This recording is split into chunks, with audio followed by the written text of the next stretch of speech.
दोस्तों, हमारे चैनल दर्पण ज्ञान सागर में आप सभी का स्वागत है। मित्रों, एक बार भगवान शिव कैलाश पर्वत पर बैठे थे तो माता पार्वती कहने लगती हैं, प्रभु मेरे मन में एक प्रश्न है, आप उस प्रश्न का उत्तर दे करके मेरे मन को संतुष्ट करने की कृपा करें। तो भगवान शिव कहते हैं, पार्वती ठीक है, तुम अपना प्रश्न बताओ, मैं तुम्हें तुम्हारे प्रश्न का उत्तर दे करके तुम्हारे मन को संतुष्ट करने का पूरा प्रयास करूंगा। तो माता पार्वती कहती हैं, प्रभु मेरा प्रश्न है कि कौन सा ज्ञान और कौन सा धन मनुष्य को मौत के मुंह में धकेल देता है। तो भगवान शिव कहते हैं, पार्वती तुम्हारा प्रश्न बहुत ही महत्वपूर्ण और ज्ञानवर्धक है, इसलिए मैं तुम्हें तुम्हारे प्रश्न का उत्तर देने से पहले तुम्हें एक छोटी सी कहानी सुनाता हूँ। यदि तुमने इस कहानी को पूरा और मन से सुना तो निश्चित ही तुम्हें तुम्हारे प्रश्न का उत्तर मिल जाएगा और तुम्हारे मन को संतुष्टि हो जाएगी। वहीं माता पार्वती कहती हैं, प्रभु ठीक है, आप कहानी शुरू कीजिए, मैं कहानी को पूरा और मन से सुनूंगी। तो मित्रों, कहानी शुरू करने से पहले मेरा आप सभी से अनुरोध है कि आप हमारी कहानी में खो जाएं। उससे पहले हमारे चैनल को सब्सक्राइब करके बेल आइकन अवश्य दबा लें, जिससे हमारी हर वीडियो का नोटिफिकेशन सबसे पहले आप तक पहुंच सके और आप हमारी हर वीडियो से प्राप्त ज्ञान का अपने जीवन में लाभ उठा सकें। तो आइए कहानी शुरू करते हैं। भगवान शिव कहते हैं, पार्वती एक बार की बात है, एक बूढ़ा था, उसे कब्र में से पैसे और कफन निकालने का मंत्र आता था। एक बार वो किसी काम से दूसरे शहर गया। वो रात को एक सराय में रुका। वहाँ पर और भी लोग रात गुजारने के लिए रुके हुए थे। फिर बातों ही बातों में उस बूढ़े की मुलाकात एक और आदमी से हो जाती है। वहीं वो दूसरा आदमी भी बड़ा ही गुणवान था। वो तांबे से सोना बनाने का हुनर जानता था। फिर तो दोनों में बहुत गहरी मित्रता हो जाती है और फिर दोनों में समझौता होता है कि वो दोनों अपना अपना हुनर एक दूसरे को सिखाएंगे। वहीं दूसरे दिन उस आदमी ने बूढ़े को तांबे से सोना बनाने की कला सिखाई। वहीं बूढ़ा भी बहुत अच्छे ढंग से वो कला सीख गया। फिर उस आदमी ने बूढ़े से कहा कि मैंने अपना हुनर तुम्हें सिखा दिया है कि किस प्रकार से तांबे से सोना बनाया जाता है। अब तुम भी मुझे अपना हुनर सिखाओ कि किस प्रकार से कब्र में से पैसे और कफन निकाला जा सकता है। भगवान शिव कहते हैं, पार्वती बूढ़ा तो सिखाने के लिए तैयार था, परंतु उस शहर का कोई अमीर आदमी मरे तो ही वो अपनी कला उस दूसरे आदमी को सिखा सकता था। वहीं बहुत दिनों के इंतजार करने के बाद में उस शहर में एक अमीर आदमी की मृत्यु हो जाती है और फिर तो वो दोनों व्यक्ति बहुत ही खुश होते हैं, क्योंकि वो दोनों एक दूसरे के हुनर को ठीक से सीखना चाहते थे। वहीं बूढ़े गुणवान व्यक्ति ने बाजार से थोड़ा सा मांस खरीदा और उसके 3 टुकड़े किए। वहीं शाम को वो दोनों उस कब्र के पास आ गए जो कब्र उस शहर के सबसे अमीर आदमी की थी। वहीं बूढ़े ने मंत्र पढ़ा, मांस का एक टुकड़ा जमीन पर रखा और उसने मंत्र जोर जोर से पढ़ा ताकि वो आदमी भी सुन सके और उसे याद कर सके। वहीं फिर बूढ़े ने दूसरा मंत्र पढ़ा और मांस का दूसरा टुकड़ा कब्र के पास रखा। वहीं दूसरा मंत्र पढ़ते ही कब्र में से मुर्दा निकल करके खड़ा हो गया। वहीं मुर्दे ने अपने हाथों में से वो पैसे जो लोगों ने उसे दफनाते समय कब्र में रखे थे और अपना सारा कफन उस बूढ़े गुणवान व्यक्ति की ओर फेंक दिया। वहीं सारा सामान समेट करके बूढ़े ने तीसरा मंत्र पढ़ा और मांस का एक और टुकड़ा कब्र के पास रखा। वहीं तीसरा मंत्र पढ़ते ही मुर्दा फिर कब्र में लेट गया और कब्र फिर से बंद हो गई। वहीं दूसरा गुणवान व्यक्ति कहने लगा, अरे भाई, तुमने जो भी मंत्र पढ़े थे वो मैंने याद नहीं कर पाए। अब मैं कब्र में से कफन और पैसे कैसे निकाल पाऊंगा।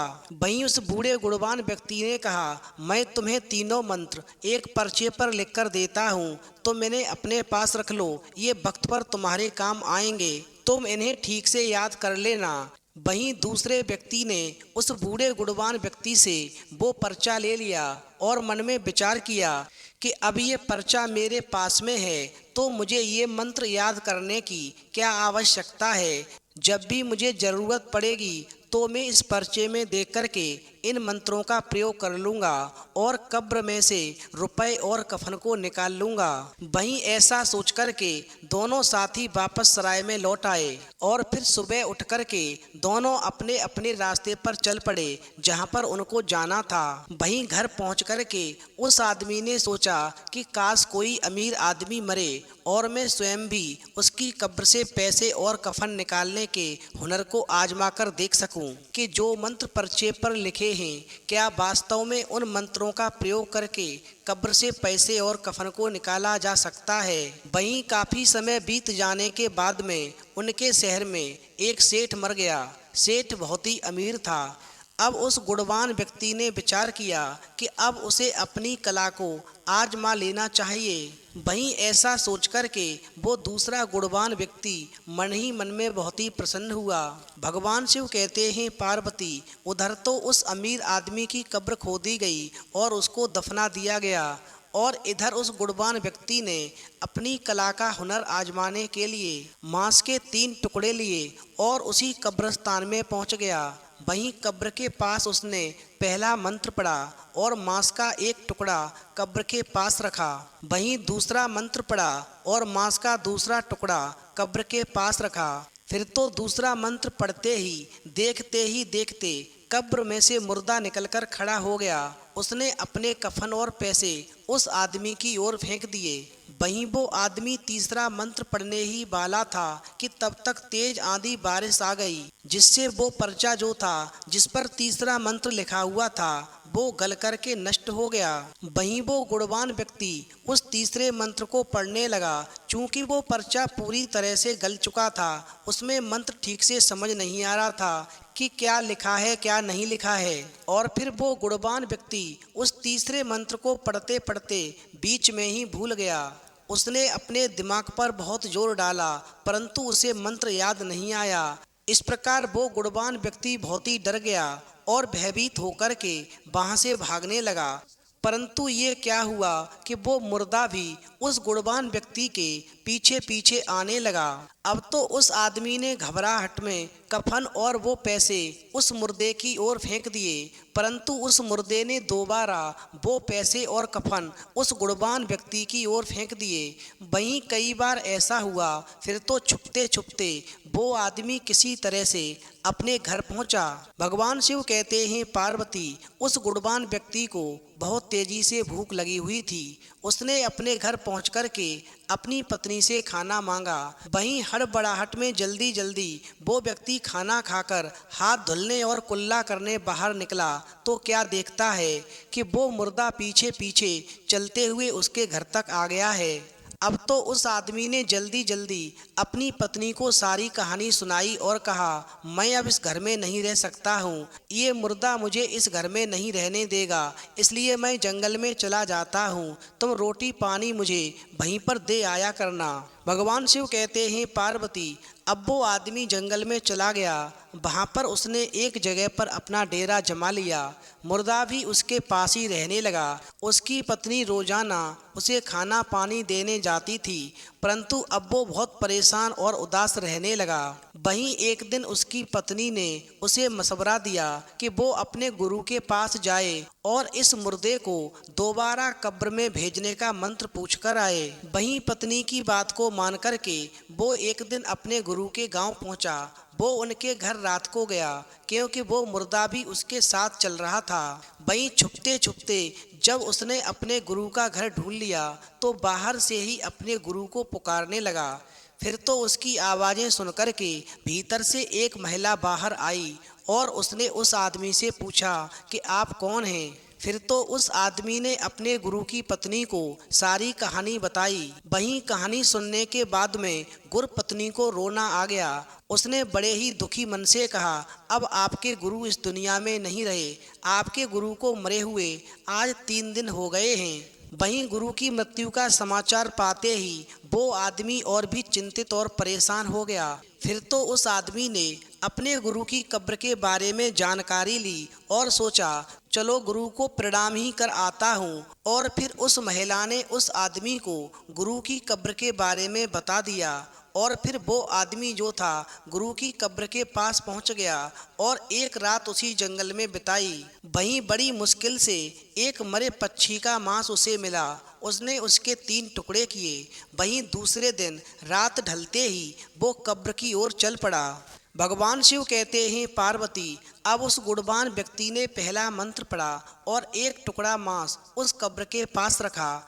वहीं उसने दूसरा मंत्र पढ़ा और मांस का दूसरा टुकड़ा कब्र की ओर फेंका। वहीं कब्र में से मुर्दा निकलकर खड़ा हो गया और उसने कब्र में से सारे पैसे और कफन उस आदमी की ओर फेंक दिए।